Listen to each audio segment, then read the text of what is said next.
সম্মানিত উপস্থিতি, আজ 30শে ডিসেম্বর 2023 রোজ শনিবার বাংলাদেশ ফটো জার্নালিস্ট অ্যাসোসিয়েশন মিলনায়তন, পুরানা পল্টন, ঢাকায় ইসলামী সমাজের উদ্যোগে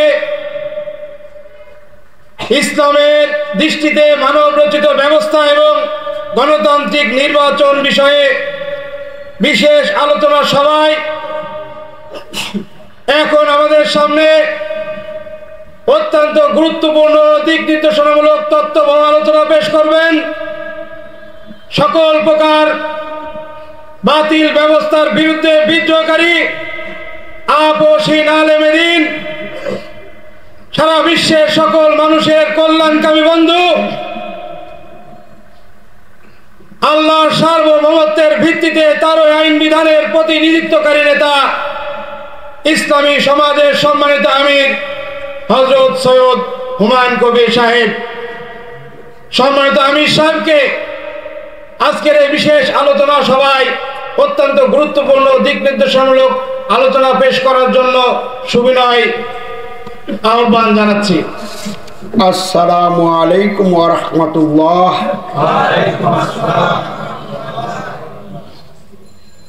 শুরুতে আমরা মহান রব, সার্বভৌম ক্ষমতার একমাত্র মালিক,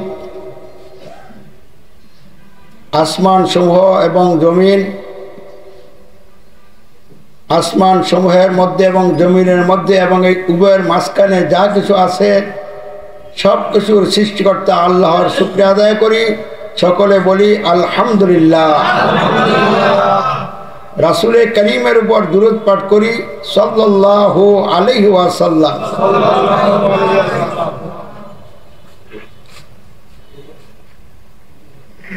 সম্মানিত উপস্থিতি,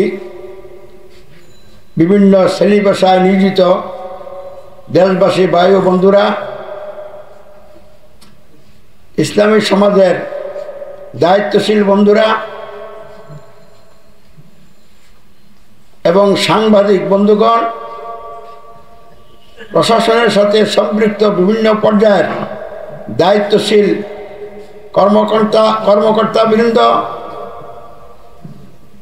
অনুপস্থিত দেশবাসী, বিশ্ববাসী ভাই ও বোনেরা, আপনাদের সকলের দৃষ্টি আকর্ষণ করে বলছি, আল্লাহ রাব্বুল আলামিন আমাদেরকে উত্তম করে সৃষ্টি করেছেন, জমিনে তার গোলাম এবং প্রতিনিধি বানিয়েছেন এবং দুনিয়ার জীবনে সুখে শান্তিতে সকল অধিকার নিয়ে শান্তিপূর্ণভাবে বসবাস করার জন্য এবং আখিরাতের জীবনে জাহান্নামের কঠিন শাস্তি থেকে রক্ষা পেয়ে চিরসুখের স্থান জান্নাত লাভের জন্য কল্যাণকর ব্যবস্থা প্রদান করেছেন। বলুন আলহামদুলিল্লাহ। আল্লাহ তার দেওয়া ব্যবস্থার নাম রেখেছেন ইসলাম। আল্লাহ বলেন বিসমিল্লাহির রহমানির রহিম, ইন্নাদ দীনা ইনদাল্লাহিল ইসলাম, নিশ্চয়ই আল্লাহর নিকট একমাত্র ব্যবস্থা হচ্ছে ইসলাম। অর্থাৎ আল্লাহর নিকট গ্রহণযোগ্য একমাত্র ব্যবস্থা হচ্ছে ইসলাম। ইসলামই আল্লাহ গ্রহণ করবেন, কারণ ইসলামই তিনি লোকদের কল্যাণের জন্য দিয়েছেন। তো মানুষের মধ্যে একটা ভুল ধারণা আছে, মানুষ মনে করে ইসলামটা মুসলমানদের ধর্ম। আল্লাহ কিন্তু ইসলাম মুসলমানের জন্য পাঠান নাই, সকল মানুষের জন্য পাঠিয়েছে। যারা ইসলাম গ্রহণ করবে তারা হবে মুসলিম, আত্মসমর্পণকারী, তারা বুদ্ধিমান, তারা নিজের জীবনের জন্য এবং অন্যদের জীবনের জন্য এমনভাবে মহব্বতের সাথে গুরুত্ব দেয় যাতে তাদের এই জীবনটা ধ্বংস না হয়। তো আজকে আমাদের আলোচনার বিষয় হলো ইসলামের দৃষ্টিতে মানব রচিত ব্যবস্থা। এবং গণতান্ত্রিক নির্বাচন। অর্থাৎ মানবরচিত ব্যবস্থার বিষয়ে ইসলাম কি বলে, গণতান্ত্রিক নির্বাচনের বিষয়ে ইসলাম কি বলে, মানবরচিত ব্যবস্থা মানা যাবে কিনা,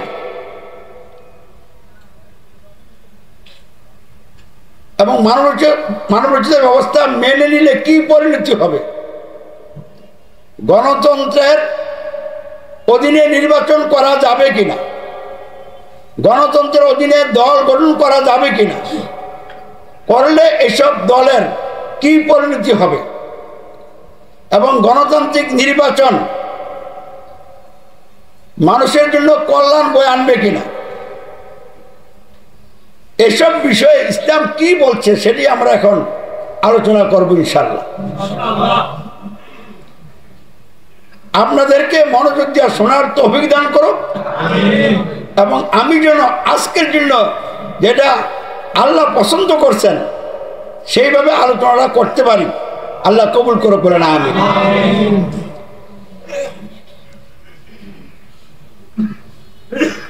ইসলাম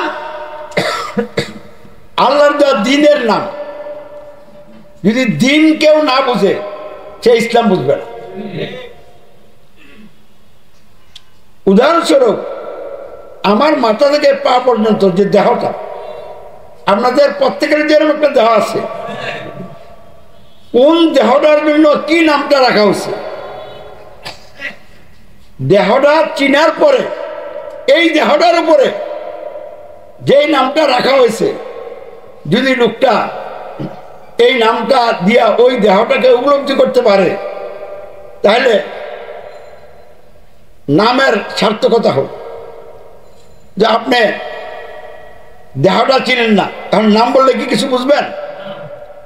তাহলে ইসলাম ইসলাম বলবেন, কিন্তু দিন কি এটা যদি না বোঝেন তাহলে আপনার ইসলাম ইসলাম জিকির করবেন কিন্তু ইসলাম বুঝবেন না।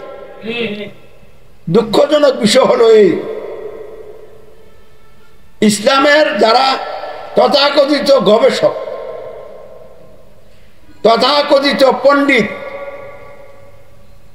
তারা ইসলামের বিভিন্ন বিষয় নিয়ে পাণ্ডিত্য খেলাচ্ছে, কিন্তু আল্লাহ ইসলাম কেন পাঠাইছেন, কি করতে হবে সেই বিষয় নিয়ে তাদের কোনো চিন্তাও নাই, এবং সেই লক্ষ্যে কোনো উদ্যোগের কোনো চেতনাও নাই। এই জন্য ইসলাম তারা তাদের মতো করে বুঝছে, শয়তান এই সুযোগে তাদেরকে ইসলামের নামে বিভ্রান্তির মধ্যে ঢুকিয়ে দিচ্ছে। এই জন্য পৃথিবীর কোথাও ইসলাম এখন নাই। ইসলাম আছে আল কোরআনে, ইসলাম আছে আল্লাহ রসুলের জীবনে, কিন্তু সমাজে, রাষ্ট্রে এবং বিভিন্ন দল, আলেমুলামা, পীর মাশায়েখ, কারো মধ্যে ইসলাম নাই। ইসলামের নামে তাদের রচিত একটা ব্যবস্থা প্রতিষ্ঠিত আছে। আমরা শুধু মনে করি গণতন্ত্রই মানব রচিত ব্যবস্থা। আসলে আখিরাতে কল্যাণ এবং মুক্তির নামে, জাহান্নাম থেকে রক্ষা পেয়ে জান্নাতে যাওয়ার নামে যদি মানুষ তাদের মতো করে একটা থিওরি দেয়, আর যদি কিছু ইসলামের জিনিস ওখানে রাখে, আবার বাইরের থেকে কিছু জিনিস ঢুকাইয়া বলে এইটা হলো ইসলাম, এই ইসলাম পালন করে জান্নাত হবে, এই ইসলামটা মানব উচিত ব্যবস্থা। আমরা আলোচনার দিকে যাচ্ছি, এবং শুরুতে আপনাদের আবারও মনোযোগ আকর্ষণ করছি যে কজন লোক এখানে আসছেন তারা যেন আজকে ভালোভাবে বুঝতে পারেন, আর যারা ঠিক করে বলে আওয়াজ দেন, মেহরবানি করে ঠিক বলে আওয়াজের দরকার নেই, কারণ এই ঠিকটা বললে এই বিষয়টার কারণে কারো মনোযোগ নষ্ট হইতে পারে, আবার আপনারও মনোযোগ নষ্ট হইতে পারে। এই জন্য আওয়াজের দরকার নাই, মনোযোগ দিয়ে এখানে শুনবেন। তাহলে ইসলাম বুঝতে হলে কি বুঝতে হবে? দিন বুঝতে হবে। দিন আরবি শব্দ, এর অর্থ হলো প্রভুত্ব, সার্বভৌমত্ব, কর্তৃত্ব। এর অর্থ হলো আইন বিধান, ব্যবস্থা। এর অর্থ হলো দাসত্ব, আনুগত্য। এর অবস্থা হলো বিচার, হিসাব নিকাশ, প্রতিফল। কিন্তু আমাদের সমাজে দিন বললে বোঝে কি? শুধু ধর্ম বোঝে। তাহলে দিন শব্দের অর্থই মানুষ জানে না।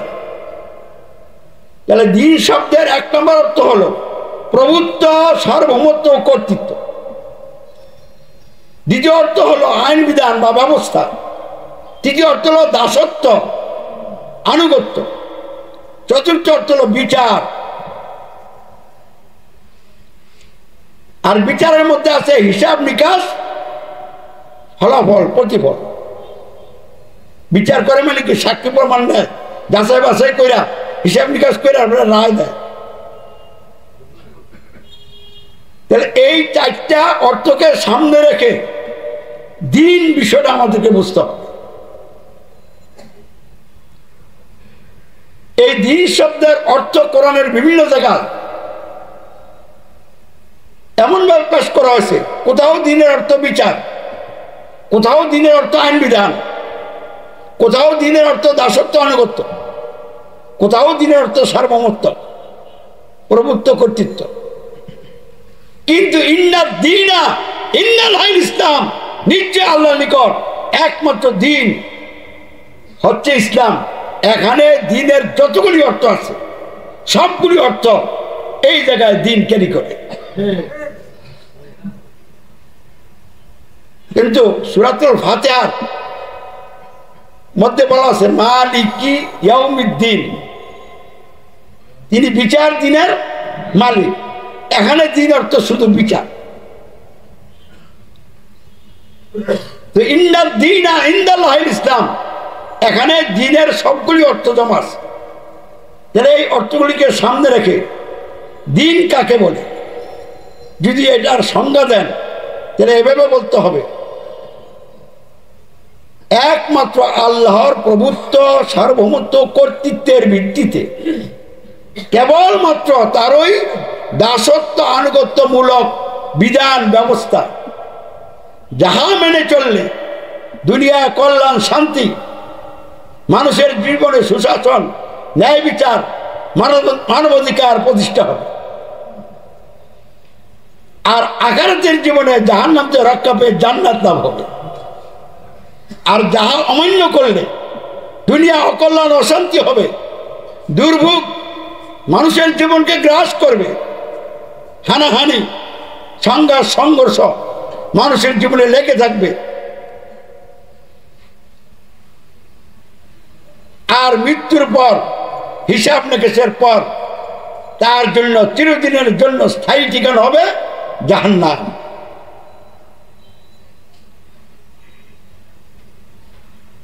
তাহলে এই যে দিন, এই দিনটা মানুষ জানেও না, বুঝেও না, যার কারণে মানবরচিত ব্যবস্থা গ্রহণ করে নিজেদেরকে মুসলিম পরিচয় দেয়, কিছু আমল করে জান্নাতের স্বপ্ন দেখে,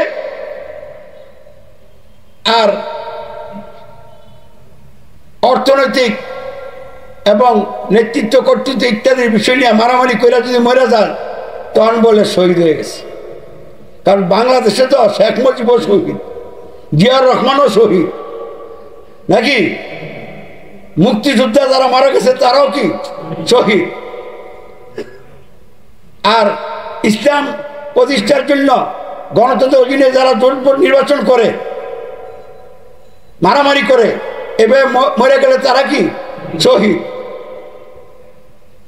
মতিউর রহমান নিজামী শহীদ হয়েছে। আর এরকম অনেক লোক আছে না, তারা শহীদ, একটাও শহীদ না। কারণ কি? তারা ইসলাম বুঝেও নাই, ইসলাম গ্রহণও করে নাই, ইসলামের দাওয়াত নিয়ে মাঠে নামেও নাই, আর নবীর তরিকা তারা মরেও নাই।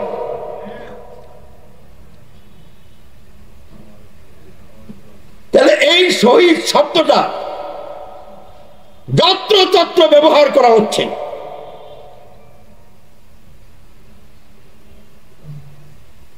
আমাদের এই একটা বিশেষ ইসলামী পরিভাষা শাহাদত, এটাকে আজকে যত্রতত্র প্রয়োগ করে যে বিভ্রান্তি সৃষ্টি করা হয়েছে, এইসব বিভ্রান্তি থেকে লোকদেরকে বের করে আনার জন্যই আমি এই কথাগুলি বললাম।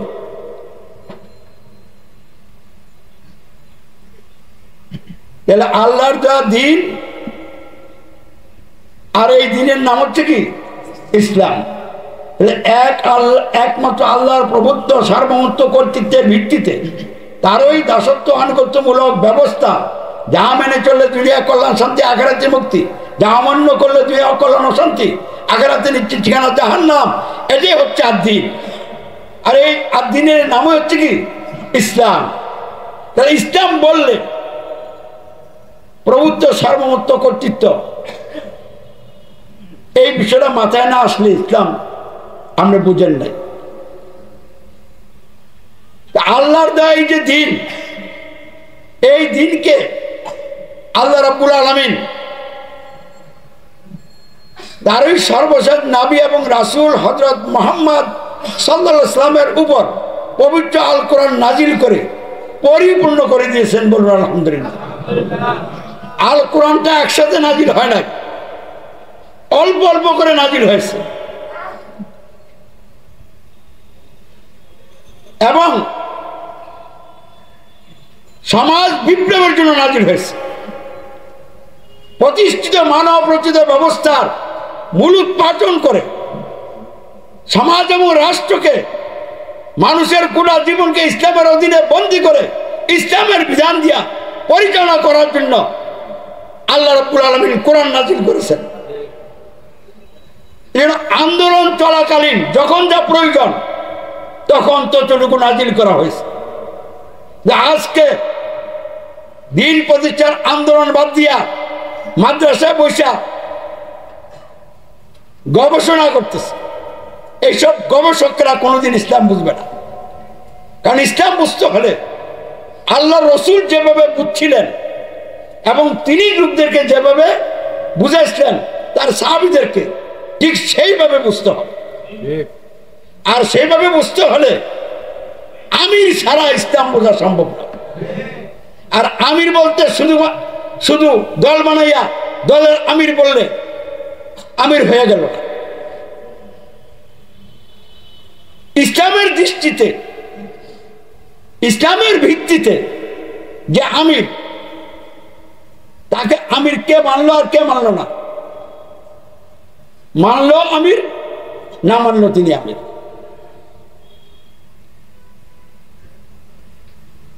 সম্মানিত উপস্থিতি, আল্লাহ রাব্বুল আলামিন পবিত্র আল কোরআনে বলেন, বিসমিল্লাহির রহমানির রহিম, আল ইয়াউমা আকমালতু লাকুম দীনাকুম ওয়া আতমামতু আলাইকুম নি'মাতি ওয়া রাদিতু লাকুমুল ইসলাম দীনা। আজ আমি তোমাদের জন্য তোমাদের দিনকে পরিপূর্ণ করে দিলাম। অর্থাৎ তোমাদের জন্য আমি যে দিনটা পাঠাইলাম, যার নাম ইসলাম, এটাকে কি করলাম? পরিপূর্ণ করে দিলাম।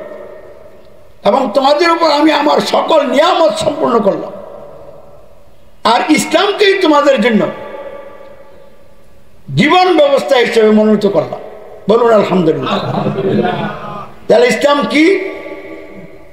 মানব জাতির সমাজ ও রাষ্ট্র সহ সমগ্র জীবন গঠন এবং পরিচালনা করার জন্য সার্বভৌম ক্ষমতার একমাত্র মালিক সৃষ্টিকর্তা আল্লাহ প্রদত্ত প্রয়োজনীয় সকল আইন বিধান সম্বলিত কল্যাণকর পরিপূর্ণ একমাত্র জীবন ব্যবস্থার এই নাম হচ্ছে ইসলাম। এই ইসলামের মূল বিষয় হলো আল্লাহর প্রতি ঈমান। আল্লাহর প্রতি ঈমান কি? মানুষের সমাজ রাষ্ট্র গঠন এবং পরিচালনা সহ জীবনের সকল ক্ষেত্রে সার্বভৌমত্ব, আইন বিধান ও নিরঙ্কুশ শাসন কর্তৃত্ব একমাত্র আল্লাহর, মানুষের নয়। আকাশে বাতাসে অন্তরিক্ষে আল্লাহর সার্বভৌমত্ব প্রতিষ্ঠিত আছে, ওই জায়গায় সকলে মেনে নিয়েছে। রাত দিনের আবর্তনে আল্লাহর সার্বভৌমত্ব প্রতিষ্ঠিত আছে, এখানে কারো কোনো হাত নাই ভাগ বসানো। কিন্তু মানুষকে আল্লাহ রাব্বুল আলামিন জানমাল ব্যবহার করার জায়গায় স্বাধীনতা দিয়েছেন পরীক্ষামূলক। মানুষের স্বাধীন জীবনের সবচেয়ে গুরুত্বপূর্ণ জায়গা হলো সমাজ এবং রাষ্ট্র। সমাজ এবং রাষ্ট্র গঠন করতে হয়, পরিচালনা করতে হয়, এবং গঠন পরিচালনা করার জন্য আইন বিধান প্রয়োজন হয়। আইন বিধানকে দিবার জন্য মালিকের প্রয়োজন হয়। এই জন্য যেখানে সমাজ, যেখানে রাষ্ট্র, অবশ্যই সেই সমাজ এবং রাষ্ট্রের মালিকানা ঠিক করতে হবে। এবং মালিকানা যখন ঠিক হয়ে যাবে, তখন মালিকানা যার হবে তার সর্বোচ্চ ক্ষমতা থাকতে হবে। এই যে মালিকানা এবং সর্বোচ্চ ক্ষমতা, এটাকেই বাংলা ভাষায় বলা হয় সার্বভৌমত্ব। আর এই সার্বভৌমত্ব মীমাংসা হয়ে গেলে আইন এদিক সেদিক থেকে আসবে না, সার্বভৌমত্ব থেকে আইন বের হয়ে আসবে। তাহলে একই সমাজে, একই রাষ্ট্রে, একই বিষয়ে বিভিন্ন রকম আইন আসবে না, একটা আইন আসবে। তাহলে মানুষের মধ্যে বিশৃঙ্খলা হবে না, ঐক্য থাকবে। আর যদি সার্বভৌমত্বের মীমাংসা না হয়, বিভিন্ন জায়গা থেকে যদি লোক আইন দেওয়া শুরু করে, কে কার আইন মানবে, এ নিয়ে একটা মারাত্মক বিশৃঙ্খলা সৃষ্টি হবে। এই জন্য বিশৃঙ্খলা এড়ানোর জন্য যখনই মানুষ সমাজ রাষ্ট্র গঠন করেছে, তখনই সার্বভৌমত্বের মীমাংসা সব কিছুর আগে করেছে। তাহলে সমাজ এবং রাষ্ট্রের মূল বিষয় হলো কি? সার্বভৌমত্ব। সার্বভৌমত্ব কি? সমাজ রাষ্ট্রের মালিকানা এবং আইন প্রণয়ন এবং প্রয়োগের সর্বোচ্চ ক্ষমতা। আইন বিধান কি? সার্বভৌমত্বের যিনি মালিক, তার আদেশ নিষেধ, ইচ্ছা অনুমোদনী আইন। কর্তৃত্ব কি? আইন প্রয়োগই হলো কর্তৃত্ব। এই সার্বভৌমত্ব, আইন বিধান, নিরঙ্কুশ কর্তৃত্ব সমাজ এবং রাষ্ট্র গঠন পরিচালনা সহ জীবনের স্বাধীন ক্ষেত্রে একমাত্র আল্লাহর, কোনো মানুষের নয়। এটা হলো মূলত আল্লাহর প্রতি ঈমান। এই জায়গাটাতে ঈমান আনতে হবে। আশা করি আপনারা বুঝতে পারছেন। তাহলে আল্লাহর প্রতি ঈমান কি? মানুষের সমাজ রাষ্ট্র গঠন এবং পরিচালনা সহ জীবনের সকল ক্ষেত্রে সার্বভৌমত্ব, আইন বিধান ও নিরঙ্কুশ কর্তৃত্ব একমাত্র আল্লাহর, মানুষের নয়। এটা হলো আল্লাহর রুবুবিয়তে তাওহীদ। এটা ইসলামের প্রথম মৌলিক বিষয়। আর এই বিষয়টা যে বা যারা গ্রহণ করবে, তাদের ঘোষণা হলো রব্বুন আল্লাহ, আল্লাহু আকবার। আমাদের মাতৃভাষায়, বাংলা ভাষায় আমি বা আমরা ঘোষণা করছি সার্বভৌমত্ব, আইন বিধান, কর্তৃত্ব সমাজ এবং রাষ্ট্রগণ পরিচালনায় মানুষের যে প্রতিষ্ঠিত আছে এটা মিথ্যা, আমি এটা মানি না, মানব না। আমি সমাজ ও রাষ্ট্র গঠন পরিচালনা সহ জীবনের সকল ক্ষেত্রে সার্বভৌমত্ব, আইন বিধান ও নিরঙ্কুশ কর্তৃত্ব মানি শুধু একমাত্র আল্লাহর, মানব শুধু একমাত্র আল্লাহর। এটারই আরবি হচ্ছে আল্লাহু আকবার, এটারই আরবি হচ্ছে রব্বুন আল্লাহ। ইসলামের দ্বিতীয় মৌলিক বিষয়। প্রথম মৌলিক বিষয় আল্লাহর প্রতি ঈমানের ফলশ্রুতি। ইসলামের দ্বিতীয় মৌলিক বিষয় আল্লাহর প্রতি ঈমানের ফলশ্রুতি। আল্লাহর প্রতি ঈমানের ফলশ্রুতি হচ্ছে মানুষের সমাজ রাষ্ট্র গঠন এবং পরিচালনা সহ জীবনের সকল ক্ষেত্রে দাসত্ব, আইনের আনুগত্য, উপাসনা একমাত্র আল্লাহর অন্য কারণে। দাসত্ব মানে নত হওয়া, আনুগত্য মানে হুকুম পালন করা, উপাসনা মানে গুণগান গাওয়া, প্রশংসা করা, চাওয়া, প্রার্থনা করা। দাসত্ব একমাত্র আল্লাহর, আনুগত্য একমাত্র আল্লাহর, উপাসনা একমাত্র আল্লাহ।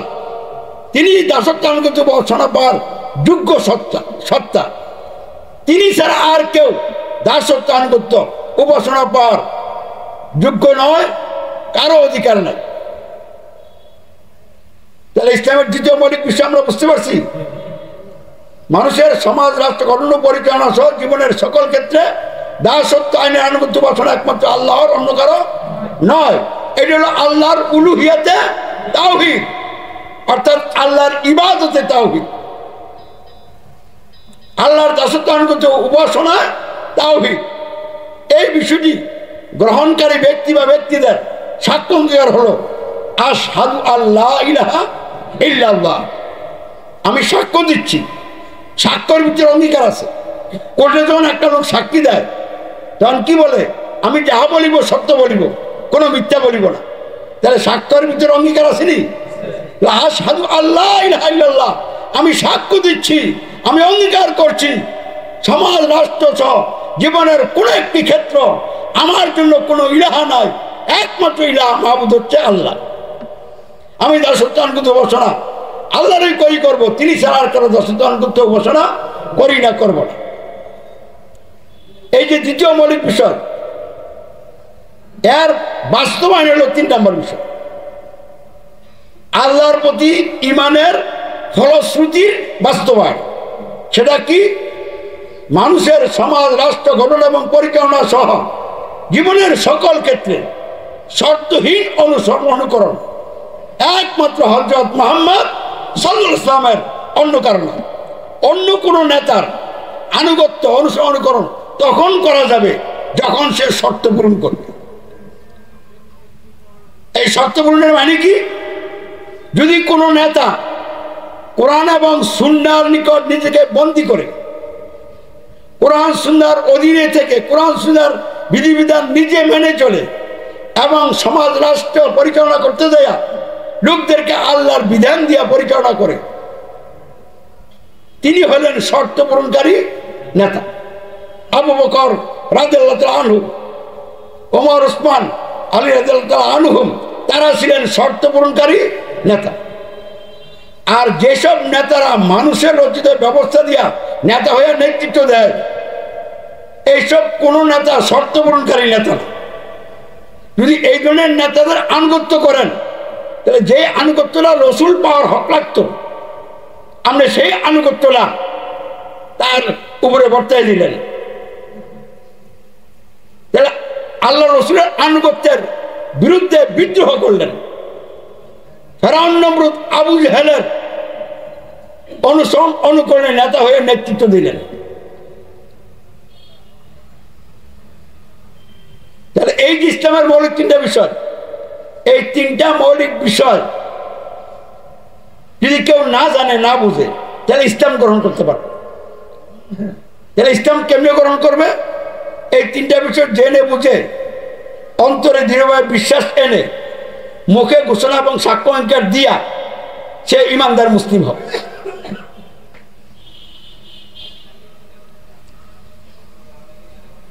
ইসলামের বিপরীত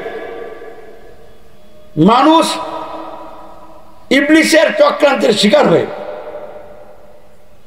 নিজেদের খেয়াল খুশি মোতাবেক যেসব নিয়ম কানুন ব্যবস্থা রচনা করেছে,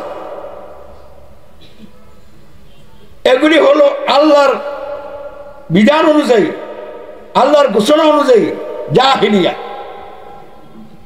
ইসলামের বিপরীত মানুষের রচিত যত ব্যবস্থা আছে, এই ব্যবস্থাগুলির সম্পর্কে ইসলাম কি বলে? জাহিলিয়া। কিন্তু যারা মানব রচিত ব্যবস্থা গ্রহণ করে, মেনে নেয়, অথবা যারা রচনা করে, তারা কি তাদের ব্যবস্থার নাম জাহিলিয়াত রাখে? লোকেরা কি বলে যে এটা জাহিলিয়াত, জাহিলিয়াত গ্রহণ করলাম? লোকেরা বলুক আর না বলুক, আল্লাহ বলে দিচ্ছেন এটা কি জাহিলিয়াত। তাহলে বর্তমান পৃথিবীতে রাষ্ট্রে গণতন্ত্র নামক যে ব্যবস্থাটা চলছে, এটা আল্লাহ জানে, এটা মানুষ রচনা করছে, জন লক রচনা করছে। তাহলে এটা আল্লাহ কি বলছেন? জাহিলিয়াত। তাহলে গণতন্ত্র কি? জাহিলিয়াত। রাজতন্ত্র কি? জাহিলিয়াত। সমাজতন্ত্র কি? জাহিলিয়াত।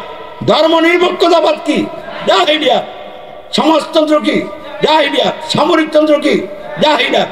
বাঙালি জাতীয়তাবাদ, বাংলাদেশি জাতীয়তাবাদ, আরবি জাতীয়তাবাদ, হিন্দি জাতীয়তাবাদ, ইংরেজি জাতীয়তাবাদ, সব জাহিলিয়াত। ইসলাম মানবতার মতবাদ, যে কোনো দেশ কেন্দ্রিক, ব্যক্তি কেন্দ্রিক, গোষ্ঠী কেন্দ্রিক আল্লাহ পাঠান নাই, সকল মানুষের জন্য ইসলাম পাঠিয়েছেন।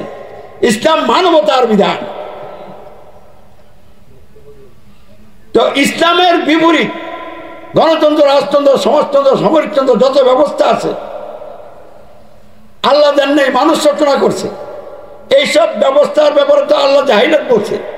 আর কি বলেছে আল্লাহ? বলেন বিসমিল্লাহির রহমানির রহিম, ওয়া মাইয়াবতাগি গায়রাল ইসলামের দীনাও ফালা ইউকবালা মিনহু ওয়া হুয়া ফিল আখিরাতি মিনাল খাসিরিন। যদি কোনো ব্যক্তি ইসলাম ছাড়া অন্য কোনো দিন ব্যবস্থা তালাশ করে, তাহলে তার ওই তালাশকৃত ব্যবস্থা কখনো গ্রহণ করা হবে না, আর সে হবে আখিরাতের জীবনে ক্ষতিগ্রস্তদের অন্তর্ভুক্ত, জাহান্নামীদের দলভুক্ত। তাহলে গণতন্ত্র যেহেতু মানব রচিত ব্যবস্থা আল্লাহ দেন নাই, রাষ্ট্রতন্ত্র, সমাজতন্ত্র, সামরিকতন্ত্র আল্লাহ দেন নাই, তাহলে এইগুলির যে কোনো ব্যবস্থা তালাশ করলেই জাহান্নামে যেতে হবে। আর গ্রহণ করলে কি হবে এখন বলে? তাহলে গণতন্ত্র গ্রহণ করলে নিশ্চিত যে জাহান্নামে যাবেন, এতে আর কোনো সন্দেহের কোনো অবকাশ নাই। রাষ্ট্রতন্ত্র, সমাজতন্ত্র, সামরিকতন্ত্র যে কোনো তন্ত্র গ্রহণ করলে নিশ্চিত ঠিকানা হবে কোথায়? জাহান্নাম। তাহলে ইসলামের দৃষ্টিতে মানব রচিত ব্যবস্থা, গণতন্ত্র, রাষ্ট্রতন্ত্র, সমাজতন্ত্র, সামরিকতন্ত্র ইত্যাদি সকল তন্ত্রমন্ত্র জাহান্নামের পথ। এবং জাহিলিয়াত, কেন জাহিলিয়াত? মানব রচিত ব্যবস্থা জ্ঞানের ভিত্তিতে রচিত হয় না, জ্ঞানের পরিবর্তে আন্দাজ এবং অনুমানের ভিত্তিতে রচিত হয়েছে। আল্লাহর সর্বোত্তম সৃষ্টি এই মানুষগুলিকে পরিচালনা করার জন্য আন্দাজ আর অনুমানের ভিত্তিতে একটা ব্যবস্থা রচনা করবেন, এটা কি কোনো জ্ঞানী মানুষের কাজ হতে পারে? যারা এইসব ব্যবস্থা রচনা করেছে তারা মহা অজ্ঞানী, এদের কোনো জ্ঞান নেই।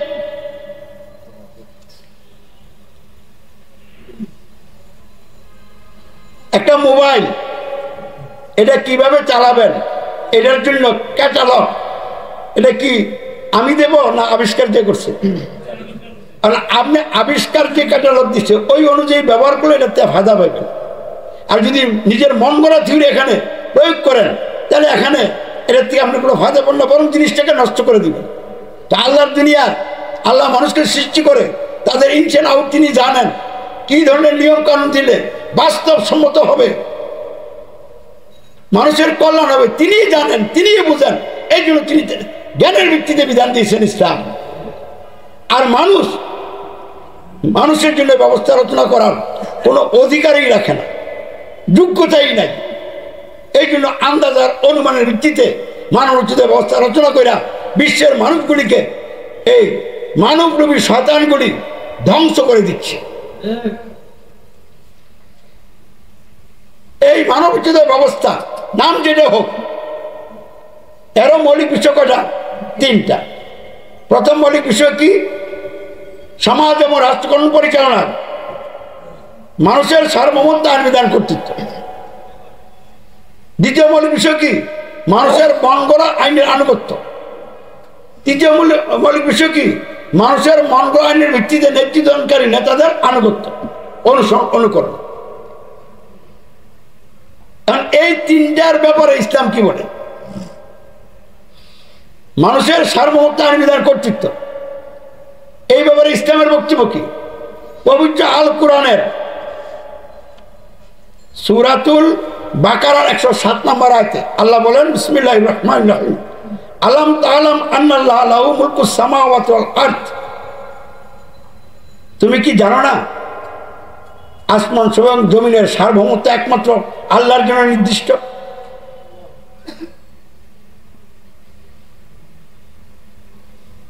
এরকম আরো বহু জায়গায় আল্লাহ বলছে লাহু মুলকুস সামাওয়াতি ওয়াল আরদ, আসমান সমূহ এবং জমিনের সার্বভৌমত্ব তার জন্য নির্দিষ্ট। তারপরে পবিত্র আল কোরআনের সূরাতুল ইউসুফের 40 নম্বর আয়াতে আল্লাহ বলেন ইনিল হুকমু ইল্লা লিল্লাহ, হুকুম দেওয়ার অধিকার একমাত্র কার? আইন জারি করার অধিকার একমাত্র আল্লাহ, কারণ তিনি সার্বভৌম ক্ষমতার মালিক। কোন মানুষের আইন জারি করার কোনো অধিকার নাই। এই আয়াতে আল্লাহ বলেন তার নির্দেশ হচ্ছে তোমরা শুধুমাত্র তার ইবাদত করো, তার দাসত্ব আনুগত্য উপাসনা করো। তাহলে ইসলাম কোন অবস্থাতেই মানুষের সর্বমত আইন বিধান কর্তৃত্ব মানার কথা বলছে, মানুষের যে আইন বিধানের আনুগত্যের কথা বলছে। আর ইসলাম কি বলছে? ইসলাম বলছে সার্বভৌমত্ব আইন বিধান কর্তৃত্ব যদি আপনি আল্লাহর মেনে না নেন, অমান্য করেন, এর নাম হলো কুফর। আপনি দাসত্ব আনুগত্য উপাসনা যদি আল্লাহর গ্রহণ না করেন, এর নাম হলো কুফর। আপনি যদি রসুলের শর্তিন আনুগত্য না করেন, তাহলে এটা হবে কি? কুফর। আর যদি সার্বভৌমত্ব আইন বিধান কর্তৃত্ব মানুষের মানেন, এটা হবে শিরক। দাসত্ব আনুগত্য উপাসনা যদি গারুলার করেন, মানুষের দাসত্ব করেন, মানুষের আইনে আনুগত্য করেন, তাহলে এটা হবে কি? শিরক। যদি মানুষের যে আইন যারা নেতা নেত্রী সরকার এসব নেতাদের আনুগত্য করেন, তাহলে এটা হবে কি? শিরক। তাহলে ইসলামের দৃষ্টিতে গণতন্ত্র সহ সকল মানব রচিত ব্যবস্থা কুফরি ব্যবস্থা, শিরকি ব্যবস্থা।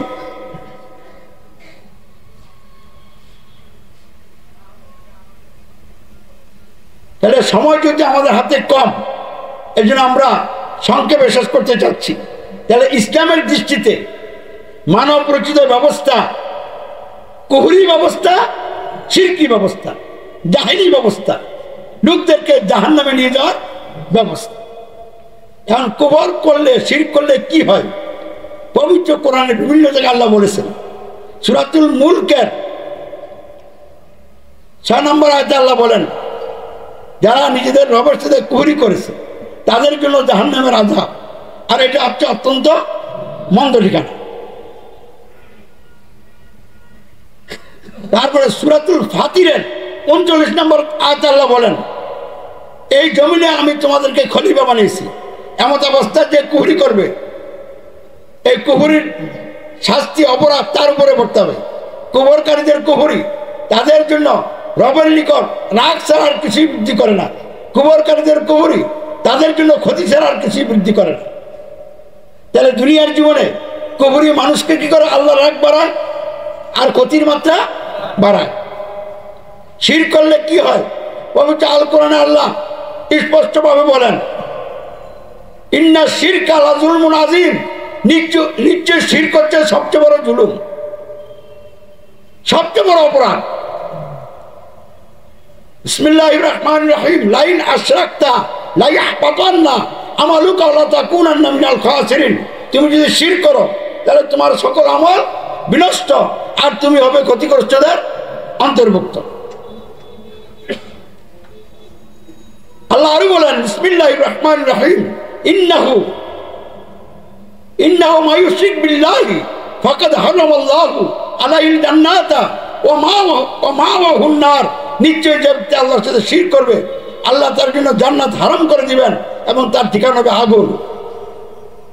তাহলে কুফর এবং শিরক জাহান্নামে নিয়ে যাবে, কোনো সন্দেহ আছে? কুফর করলে দুনিয়ায় ক্ষতির মাত্রা বাড়বে, কোনো সন্দেহ আছে? শিরক করলে কি হয়? সূরাতুল আনামের 65 নম্বর আয়াতে আল্লাহ বলেন, উপরের দিক থেকে আযাব আসবে, পায়ের তলদেশ থেকে আযাব আসবে, তোমাদেরকে বিভিন্ন দলে উপদলে বিভক্ত করে সংঘাত এবং সংঘর্ষ লাগিয়ে শিরকের স্বাদ আস্বাদন করানো হবে। উপরের দিকের আযাব অতিবৃষ্টি, অনাবৃষ্টি, ঘূর্ণিঝড়। নিচের দিকের আযাব কি? জলোচ্ছ্বাস, ভূমিকম্প, ভূমিধস, দাবানল। নিষ্ঠুর সরকার উপর দিকের আযাব, অধীনস্থ কর্মচারীরা ঘুষখোর, নিচের দিকের আযাব। আর মানুষকে বিভক্ত করে এক দলের সাথে আরেক দলের সংঘাত সংঘর্ষ, অর্থ সম্পদ নিয়ে, ক্ষমতা আধিপত্য বিস্তার নিয়ে, এগুলি হলো আল্লাহর আযাব এবং গজব। তাহলে এগুলি কি মানুষের জন্য ভালো না খারাপ? আযাব গজব আসলে মানুষের দুনিয়ার জীবনটা কি সুখের হয় না দুঃখের হয়? মারামারি করে মানুষ যদি আহত নিহত হয়, সহায় সম্পদ ক্ষতিগ্রস্ত হয়, দেশের আয় রোজগার বন্ধ হয়ে যায়, দ্রব্যমূল্যের ঊর্ধ্বগতি হয়ে যায়, এতে কি মানুষের উপকার হবে না ক্ষতি হবে? শারীরিক, মানসিক, অর্থনৈতিক ক্ষতির কারণে মানুষ দিশাহারা হয়ে যাবে, তাহলে মানব রচিত ব্যবস্থা কবর এবং শিরকি ব্যবস্থা, আর কবর এবং শির করলে দুনিয়া অশান্তি আর আখিরাতে জাহান্নাম। অতএব গণতন্ত্র সহ মানব রচিত সকল ব্যবস্থা দুনিয়ার জন্য বিপজ্জনক, আখিরাতের জন্য মারাত্মক বিপজ্জনক। তাহলে এই মানব রচিত ব্যবস্থা কোনো সমাজে রাষ্ট্রে প্রতিষ্ঠিত থাকুক, এটা রক্ষা করুক, এই দিনের কোনো কথা কোনো ভালো মানুষ বলতে পারে না। যারা নির্বোধ বোকারাম নিজের পায়ে নিজেরা কুড়াল মারতেছে, নিজেদের দুনিয়ার জীবনটাকে দাঙ্গা হামা করে চরম অশান্তির দিকে নিয়ে যাচ্ছে, আর আখিরাতের জীবনটাকে ধ্বংস করে দিচ্ছে। কোনো হিতাহিত জ্ঞান নাই, এরাই মানবরচিত ব্যবস্থার পক্ষে কথা বলতে পারে, মানবরচিত ব্যবস্থা গ্রহণ করতে পারে, মেনে চলতে পারে। কোন বুদ্ধিমান জ্ঞানী মানুষ মানবরচিত ব্যবস্থা মেনে নিতে পারে না। আল্লাহ নবী রাসূলগণ এবং তাদের আহ্বানে সারাদানকারী ইমানদার ভাই বোনেরা ছিলেন জ্ঞানী, বুদ্ধিমান, বুদ্ধিমতী। তারা মানবরচিত ব্যবস্থার বিরুদ্ধে বিদ্রোহ করে সমাজ এবং রাষ্ট্র থেকে মানবরচিত ব্যবস্থার মূল পালন করে আল্লাহর জীবন ব্যবস্থা ইসলাম প্রতিষ্ঠার জন্য জানমাল কুরবান করে চূড়ান্ত চেষ্টা এবং সংগ্রাম চালিয়ে তারা সৌভাগ্যের অধিকারী হয়েছিলেন। আজকে সময় এসেছে আমাদেরকে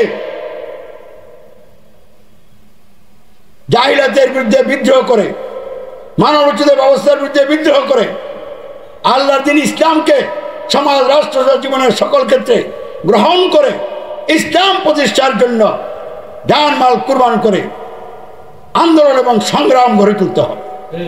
যারা এই আন্দোলন সংগ্রামে অংশগ্রহণ করবেন, এগিয়ে যাবেন, তাদের জন্য জান্নাত, জান্নাতের নাজ নেয়ামত।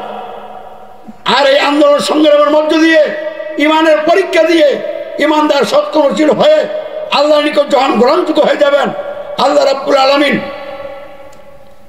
তার সার্বভৌম ক্ষমতা প্রয়োগ করে মানবরচিত ব্যবস্থার ধারক নেতা নেত্রীদেরকে ক্ষমতাচ্যুত করে রাষ্ট্রীয় নেতৃত্বে আপনাকে বসাই দিবেন। দুনিয়ার কোনো শক্তি ঠেকিয়ে রাখতে পারবে না। তখন আপনি সমাজ, রাষ্ট্রে মানুষের আইন সরিয়ে দিয়ে আল্লাহর আইন চালু করে দিবেন। এভাবে মানুষের জীবনে সকল দুর্ভোগ শান্তি দূর হবে, শান্তি প্রতিষ্ঠা হবে। এখন এই কাজটা করা দরকার। কিন্তু আওয়ামী লীগ, বিএনপি, জাতীয় পার্টি, জামাত ইসলামী, ইসলামী আন্দোলন, আরো যত রাজনৈতিক দল আছে ইসলামের নামে, ইসলাম ছাড়া অন্য নামে, এবং যারা বেনামে বিভিন্ন দল গঠন করে পীর মুরিদি করে দেশে চলছেন, আপনারা কোথায় আছেন, কি করছেন? এই হালুয়া রুটি খাইয়া জাহান্নামের আসামি হইয়া এরপর জাহান্নামে যাবেন, এখনো সময় আছে। তাই আর আওয়ামী লীগ নয়, আর বিএনপি নয়, আর জাতীয় পার্টি নয়, আর বাংলাদেশ জামাত ইসলামী নয়, ইসলামী আন্দোলন বাংলাদেশ নয়, অন্য কোনো দল নয়, গণতন্ত্রই নয়, অন্য কোনো মানবরচিত ব্যবস্থাও নয়। সব ত্যাগ করে ইসলাম গ্রহণ করতে হবে।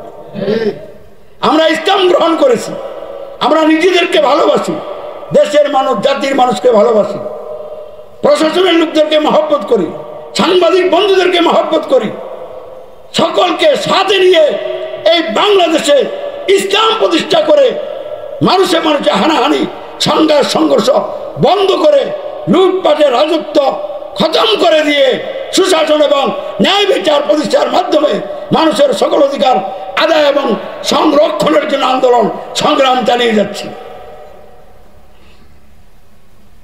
বন্ধুরা আমার, ইসলামের দৃষ্টিতে মানবরচিত ব্যবস্থাতে জঘন্যতম, দুনিয়ার জন্য ক্ষতিকর, আখিরাতের জন্য ক্ষতিকর, আশা করি বুঝছেন, এবং এই বুঝটা সারা দেশের মানুষের কাছে পৌঁছে দিতে হবে আপনাদের।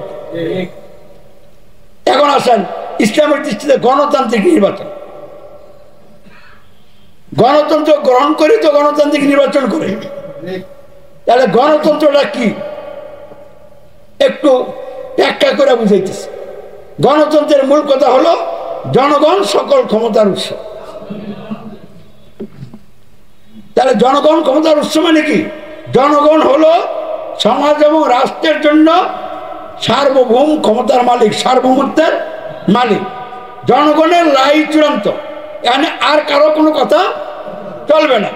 তাহলে গণতন্ত্রের মাধ্যমে সার্বভৌমত্ব আল্লাহর উপরে না দিয়া না রাখা, আল্লাহর নামাই না, এটা জনগণ নিজেরা দখল করছে, দাবি করছে। প্রত্যেকটা মানুষ গণতন্ত্র গ্রহণ করার কারণে রব হয়ে গেছে, ফেরাউন হয়ে গেছে। কারণ জনগণ সকল ক্ষমতার মালিক, এটার অর্থ হলো জনগণ রব। এই জনগণ ভোট দিয়ে যাদেরকে এমপি বানায়, এমপি না বললাম, আমি জনপ্রতিনিধি বললাম, কারণ বাংলাদেশে এমপি কয়, আমেরিকা আবার কি কয়, বিভিন্ন দেশে বিভিন্ন নাম হইতে পারে, কিন্তু এক কথা দিয়ে বুঝেছি জনপ্রতিনিধি।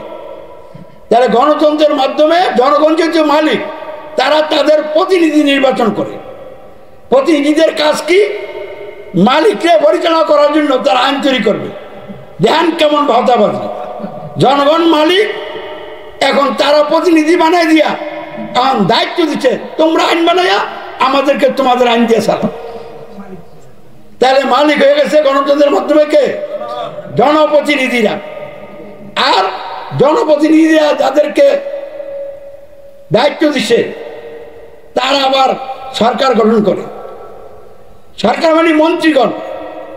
তাহলে মন্ত্রীরা বিভিন্ন মন্ত্রণালয়ের দায়িত্ব নিচ্ছে, ওই এমপিদের বানানো আইন দিয়া, জনপ্রতিনিধিদের রচিত আইন দিয়া তারা রাষ্ট্র চালায়, শাসন করে। তাই এরা হয়ে গেছে শাসনকর্তা। তাহলে শাসন কর্তৃত্ব হয়ে গেছে মন্ত্রীদের, আইন বিধান হয়ে গেছে এমপিদের, আর ক্ষমতা সার্বভৌমত্ব হয়ে গেছে জনগণের। তাহলে সার্বভৌমত্ব আইন বিধান কর্তৃত্ব আল্লাহর হয়েছে না মানুষের হয়েছে? তাহলে আল্লাহর যে হয় নাই কবর হয়েছে, আর মানুষের যে হয়েছে কি হয়েছে? শিরক হয়েছে।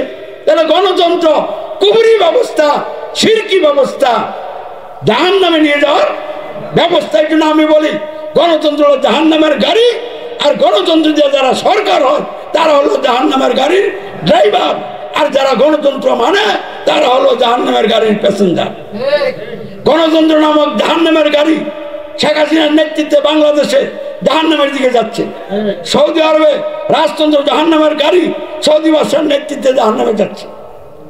এমনি ভাবে প্রত্যেকটা রাষ্ট্রের মানুষগুলি সমাজ এবং রাষ্ট্র পরিচালনায় মানবরচিত ব্যবস্থা মেনে নেওয়ার কারণে, মেনে চলার কারণে, মহান ব্যবস্থাতে কুবর এবং শিরকে লিপ্ত হওয়ার কারণে দুনিয়ার জীবনে আল্লাহর আযাব গজবের শিকার হয়ে দুর্ভোগ অশান্তিতে কাল কাটাচ্ছে, এবং এই অবস্থায় মৃত্যুবরণ করলে তাদের ঠিকানা হবে জাহান্নাম।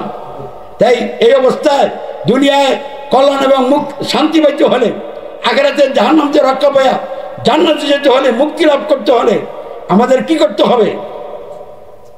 এই মুহূর্তে গণতন্ত্রের সকল আইন আমরা বাদ দিতে পারবো না, কারণ মানবরচিত ব্যবস্থা পুরো সমাজকে দখল করছে।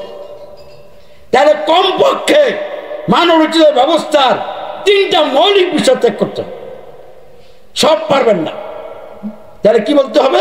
যে আমি কোনো মানুষের সার্বভৌমত্ব আইন বিধান কর্তৃত্ব মানি না, মানুষের তৈরি আইন বিধানের আনুগত্য করি না, করব না, মানুষের তৈরি আইন বিধানের ধারক বা নেতা নেত্রী সরকারের অনুসরণ অনুকরণ করি না, করব না। অন্তরে দৃঢ়ভাবে বিশ্বাস আনবেন সার্বভৌমত্ব আইন বিধান কর্তৃত্ব মানুষের নয়, আইনের আনুগত্য মানুষের নয়, মানুষের দাসত্ব নয়, মানুষের আনুগত্য নয়, মানুষের আইনের ধারক বা নেতার অনুসরণ অনুকরণ নয়। এই বিশ্বাস এনে বলবেন আমি কোনো মানুষের সার্বভৌমত্ব আইন বিধান কর্তৃত্ব মানি না, মানব না। আমি মানুষের তৈরি কোনো সংবিধানের আনুগত্য স্বীকার করি না, করব না। আমি মানুষের তৈরি আইনের ধারক বা সংবিধানের কোনো নেতা নেত্রী সরকারের আনুগত্য স্বীকার করি না, করব না। তাহলে আপনি মানবরচিত ব্যবস্থা থেকে বের হয়ে গেলেন। ঘোষণা এবং ওয়াদা অঙ্গীকার, এইবার ঘোষণা ওয়াদা অঙ্গীকার ইসলাম নেবেন। সমাজ রাষ্ট্র জীবনের সকল ক্ষেত্রে সার্বভৌমত্ব আইন বিধান ও নিরঙ্কুশ কর্তৃত্ব মানে শুধু একমাত্র আল্লাহ। দাসত্ব আনুগত্য ঘোষণা করি করবো একমাত্র আল্লাহর, শর্তের অনুকরণ করি করবো একমাত্র হযরত মুহাম্মদ সাল্লাল্লাহু আলাইহি ওয়াসাল্লামের। অতঃপর আমাকে আমির মেনে নেবেন, কারণ বর্তমান পৃথিবীতে আমি ছাড়া এখন আল্লাহর সার্বভৌমত্বের ভিত্তিতে তার আইন বিধানের প্রতিনিধিত্বকারী আমির হিসেবে কারো সন্ধান পাই নাই। যদি এরকম পাওয়া যায় আমার তো আরো ভালো করে নেতৃত্ব দিতে পারবে, তাহলে আমি তাকে মেনে নিব। আমির 2 জন থাকবে না, অথবা তিনি আমাকে মানবেন। কিন্তু বর্তমানে আমি যে বিষয় নিয়ে যেভাবে কথা বলছি, ঠিক এই ধারায় পৃথিবীতে ইসলামী সমাজ ছাড়া আর কোথাও কোনো দল আছে আমার জানা নেই। আপনাদের থাকলে জানাবেন। তাহলে এই আমিরের নেতৃত্বে আনুগত্য আইসা লোকদেরকে সাবধান এবং সতর্ক করা মানবতার ব্যবস্থা ত্যাগ করা ইসলাম গ্রহণের জন্য মানবতার ব্যবস্থার মৌলিক বিষয় ত্যাগ করে ইসলাম মৌলিক বিষয় গ্রহণ করে ঘোষণা সাক্ষাৎকার যে আমিরের আনুগত্য আসার জন্য দাওয়াত দিয়ে যেতে হবে। এই দাওয়াতের মাধ্যমে যারা দাওয়াত কবুল করবে তাদেরকে নিয়ে আমিরের নেতৃত্বে বিশ্ব জাহেলি সমাজগুলির এন্টিতে সকল মানবতার ব্যবস্থার বিরুদ্ধে ইমানদার করে সমাজ গঠন হবে, ইসলামী সমাজ গঠন। এবং এই আন্দোলন করতে গেলে গালি মারধর জাল জনম নির্যাতন যতই আসুক না কেন সবার করতে হবে, ক্ষমা করতে হবে। মোকাবেলার দায়িত্ব আল্লাহর উপর ছেড়ে দিয়ে আল্লাহর উপর নির্ভরশীল হয়ে অব্যাহতভাবে দাওয়াত চালিয়ে যেতে হবে। এইভাবে দাওয়াতি কাজের মধ্য দিয়ে যখন ইমানদার শক্ত নজির হয়ে যাবেন, ফাঁসির মঞ্চ রেডি হলো, এ নিয়ে চিন্তা করবেন না, মানুষের কল্যাণের জন্য মুক্তির জন্য কল্যাণের কথা ফাঁসির মঞ্চে দাঁড়িয়েও বলবেন। তখন আল্লাহ রাব্বুল আলামিন যদি এই ধরনের ইমানদারকে দিয়ে যেখানে ইসলাম কায়েম করতে চান সেখানে অনুকূল পরিবেশ তৈরি করে রাষ্ট্রীয় নেতৃত্ব আল্লাহ দিয়ে দিবেন, রাষ্ট্রীয় ক্ষমতা আল্লাহ দিয়ে দিবেন, কেউ ঠেকাই রাখতে পারবে না। এটাই হলো বর্তমান পরিস্থিতিতে বাঁচার একমাত্র উপায়। এই জন্য বাংলাদেশে সরকার এবং সরকার বিরোধী যারা রাজপথে গণতন্ত্র নিয়ে কামড়াকামড়ি করছেন, সংঘাত সংঘর্ষ করছেন, সুদা জাহান্নামে যাবেন, জাহান্নামে নিয়ে যাবে আপনাদেরকে। আর যে যত বড় নেতা তার পাপের পাল্লা তত ভারী। এই গণতন্ত্রের যে প্রধানমন্ত্রী হবে সারা দেশের সকল মানুষের পাপ একত্রিত হয়ে তার ঘাড়ে করতে হবে। এই জন্য সূরাতুল বাকারা বলা আছে যারা মানুষের তিরাঞ্জার নেতা নেত্রী তারা আখিরাতে বলবে যে আল্লাহ এই লোকগুলির সাথে আমাদের কোনো সম্পর্ক নাই। কারণ যত লোক নিজের দলে ঢুকেছিল সকলের পাপ যখন তার উপরে বর্তাইতেছে বিভীষিকা দেখে কইবে আল্লাহ এই লোকগুলির সাথে আমার কোনো সম্পর্ক নাই। অনুসরণকারীরা বলবে যে আল্লাহ এরা যখন আজকে বলছে আমাদের সাথে কোনো সম্পর্ক নাই, এরাই তো বুঝতেই আমাদেরকে দলে ঢুকেছিল, পরিচালনা করছিল, একবার দুনিয়া পাঠিয়ে দেন আমরাও বলবো তোদের সাথে আমরা নাই। আল্লাহ কয় আর পাঠানো হবে না। এই নেতারাও জাহান্নামের আগুনে জ্বলবে, অনুসরণকারীরাও জাহান্নামের আগুনে জ্বলবে। বুঝাইছে কিনা? তাহলে গণতন্ত্রের অধীনে নির্বাচন করতে গেলে আল্লাহকে রব মেনে ইলেকশন হয় না মানুষকে রব মেনে? আল্লাহর আইনে আনুগত্য করে না মানুষের আইনে আনুগত্য করে? তাহলে কুফর এবং শিরক করা ছাড়া গণতন্ত্রের ইলেকশনে ক্যান্ডিডেট হওয়া যায় না। তাহলে গণতন্ত্রের নির্বাচন এটা জাহান্নামের ব্যবস্থা। এই গণতন্ত্রের নির্বাচন এটা একটা শয়তানি কাজ। এই দেশের মানুষের অর্থ সম্পদগুলো লুটপাট করে নিয়ে এই ফালতু কাজে টাকা পয়সা খরচ করা হচ্ছে। অতএব আমি বলছি, আহ্বান করছি, আর নয় গণতন্ত্র, আর নয় গণতন্ত্রের নির্বাচন, এবার ইসলাম প্রতিষ্ঠা করতে হবে। ইসলামী সমাজের সাথে সরকার, প্রশাসন, দেশবাসী, আলেম ওলামা, পীর মাসাব সকলকে সামিল হতে হবে। সকলে মিলে আমরা ইসলাম কায়েম করব, কারোর জন্য আর কোনো সমস্যা হবে না। আল্লাহ এই লক্ষ্যে আমাদের সকলকে কবুল করে বলেন আমিন। সকলকে আন্তরিক মোবারকবাদ, সালাম, আসসালামু আলাইকুম ওয়া রাহমাতুল্লাহ।